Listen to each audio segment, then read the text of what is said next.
This week's free enterprise question comes from Brandon in Texas. Brandon asked a question about the Chamber's 6-point jobs plan. He wanted to know, why is speeding up infrastructure investment part of that plan? Well, Brandon, that's a great question. We want to speed up infrastructure investment because we have significant unemployment in this country, in particular in the construction sector and related industries, and we have a huge amount of need when it comes to the nation's transportation systems, as well as energy, broadband, and water. So the faster we can get dollars flowing into real projects, the faster we can put people back to work. When we talk about speeding up projects, we're really talking about three things. The first thing we're talking about is literally speeding up projects. There are hundreds of projects in this country that are stuck in a permitting process that takes way too long. Did you know that the average length of time it takes to do a highway project is 13 years from inception to completion?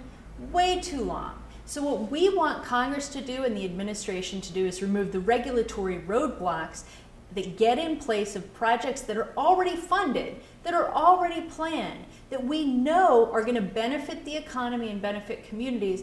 We want them to get those things out of the way so we can get shovels in the ground.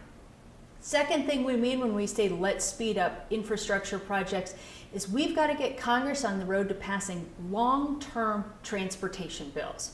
The Federal Aviation Administration has been waiting 4 years for a long-term aviation bill that would provide for investments in airports and also the next generation air traffic control system.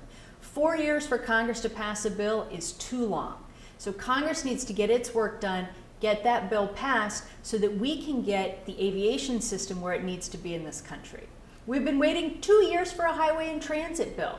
We need Congress to act now on a multi-year surface transportation bill.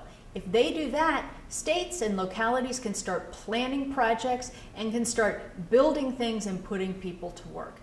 Third thing we mean by getting infrastructure projects sped up is dealing with the barriers to private sector investment in infrastructure.